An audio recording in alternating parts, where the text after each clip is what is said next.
Welcome back to the Renegade Report. And now, we just had Coach Aguilar on. Why not bring on two of her new team leaders, Jessica Merante and Shyanne Baez.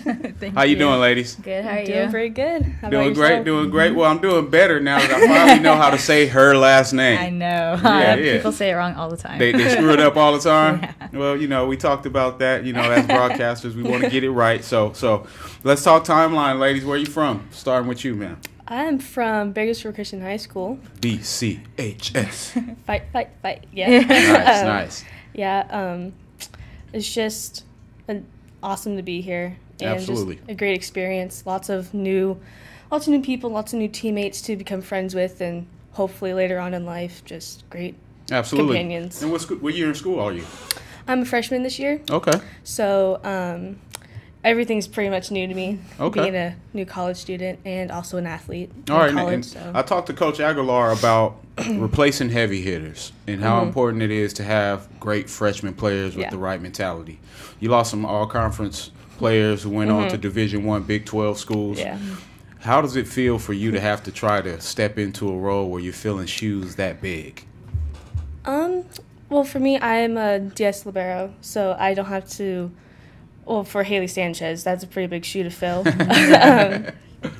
But I tend to not focus on what shoes I have to fill. It's just more of what I have to do for the team, That's great.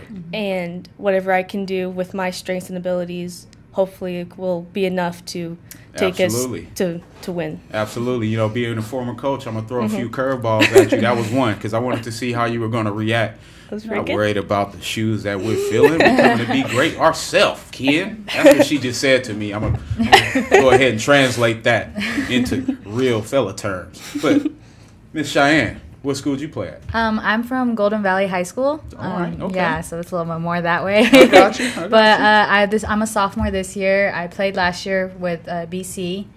It's just really awesome, like getting all these new girls. We do have only 3 returners on our team, so yeah, our whole roster is almost gone from just last year. No. But everybody knew, like, they're great. Everybody, like, they have the right mindset. They want to come. They want to learn our way because Okay. it is different from high school. Absolutely. Just everybody, I tell them when they first get there, it's different. It's not just a high school game anymore. It's a mindset. It's a play. We play. It's a higher level. It's Yeah, it's a lifestyle. Yeah. Yeah, You know, definitely.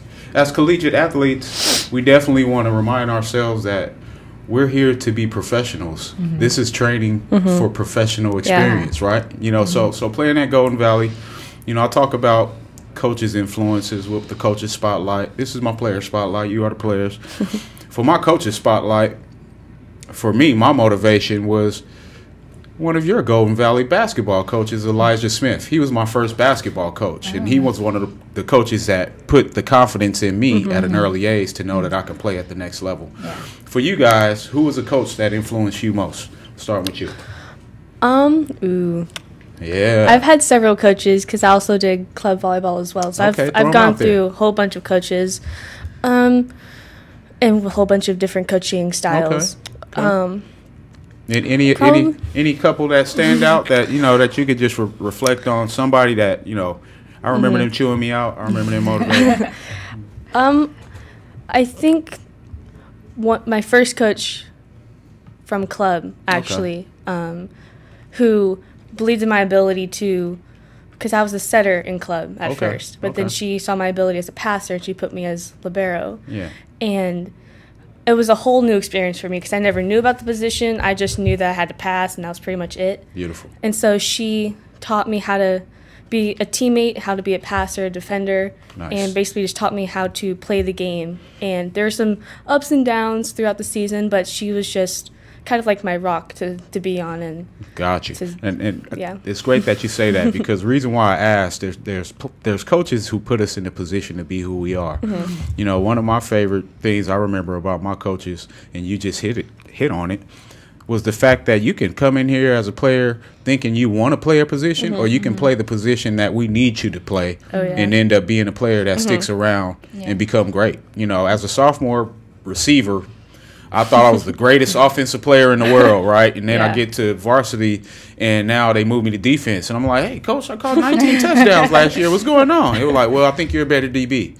And they were right. You know what I mean? And I ended up being a better DB and, you know, and changing my life through that experience. So having coaches around that you can trust to put you in the right position is what's key, right? All right. So for you, who's a coach or a few? The one that I will always probably remember throughout. I played softball, basketball, and volleyball all through high school. So I had a lot of different coaches. There you go. The one that I've always remember and will always remember is actually the coach of the year last year, Kurt Wilson. Okay. I had him. He was been my coach since I was a sixth grader, so since I was like 10 until I graduated high school. Nice. And I came to play here. But he's the one that I've seen and I've learned probably a lot from. But Coach Carl is also one of the ones that I've learned the most just about life. Gotta love Coach Carl. I was telling Coach Aguilar how, you know, I had a 15-minute conversation with this dude, and I felt like running for governor after I left from talking to him. You know, he just put so much confidence in me in a short amount of time. Yeah. But you just hit on something that I like to talk about as well.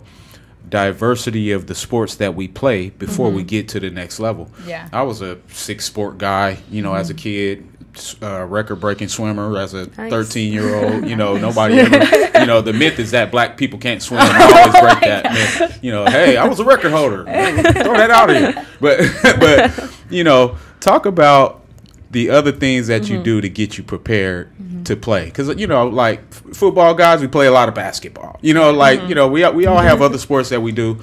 You guys are volleyball players. What are some of the other sports that you went to for training? You know, sometimes you don't want to just keep doing volleyball drills. It gets repetitive. Yeah. What's some other things that you use to train? Used to train. Or, you know, just different things that you like to play or played in the past as well. Actually, when I was younger, I would do soccer and basketball and a little bit of taekwondo, actually. Oh, okay. All right. Yeah.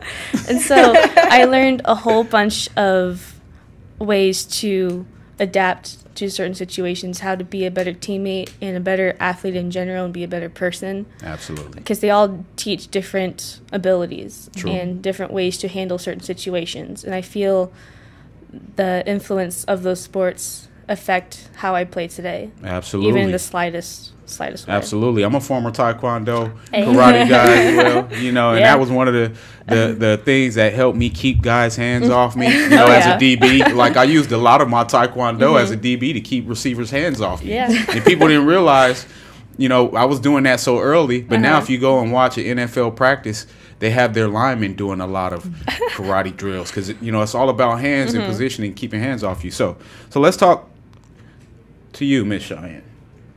Different sports that you played. I know you said you played a few. I played basketball and softball pretty much all through high school. And so I had basketball, I think, is the one that probably helped me the most, running back and forth. And so that way I have faster movement.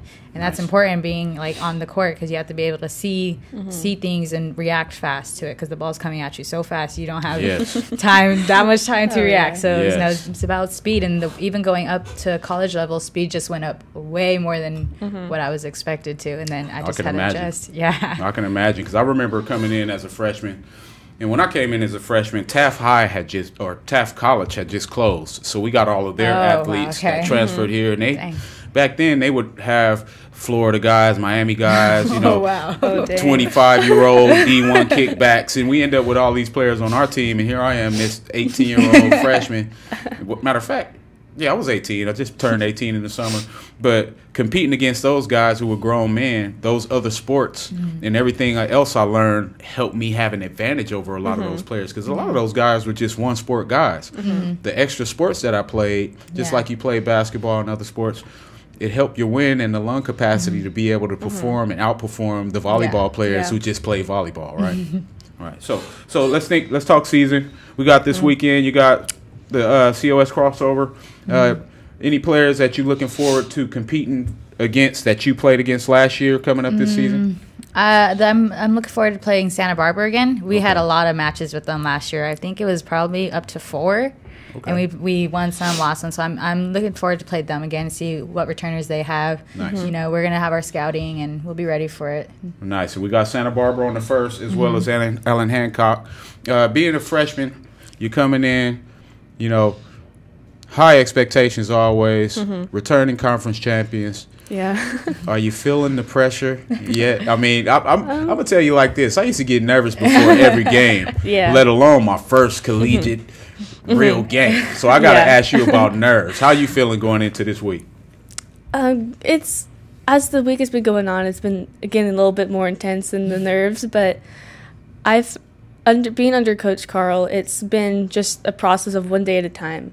And that's all you can really handle and take care of, because that's in the moment. Absolutely. And so with having him as a coach and just all the players on the same page, it's really, I'm nervous, but it's more of eagerness to play the sport with my teammates and see how we're going to handle the situations. Absolutely. And so, like, I'm just getting chills thinking about it. You gave me some chills too. You gave me some. It's just a fun experience to be with the team and just play the sport we all love to play. Yeah. Well, I'll tell you, Jessica. My coach used to tell me, if you're not nervous, you're not ready.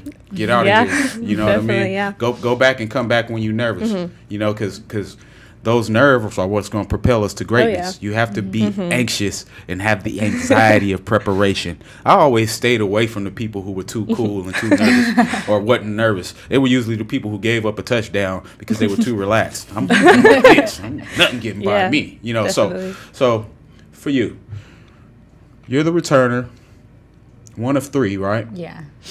A lot of weight on those shoulders from a leadership standpoint. Oh, yeah. Talk to me about what your focus is from a preparation standpoint for this weekend. Like, what goes into prep when you know you have, you know, it's basically a triple header. You guys are playing on the 31st twice, and then you go in and have the double header the next day. How do you prepare for that?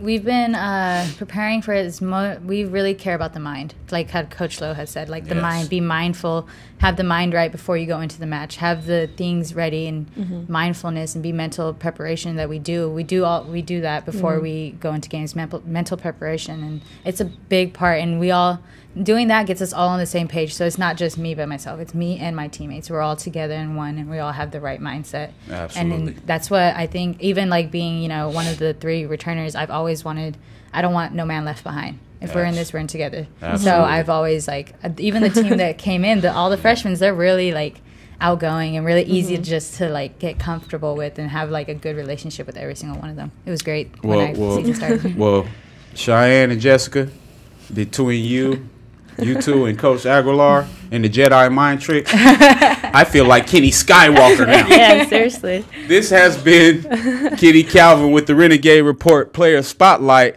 with, introduce yourself one more time for the world. Jessica Merante. Shyanne Baez. We'll be right back with more Renegade Report after this break, and we'll have Communications Director Brandon Urey. Woo.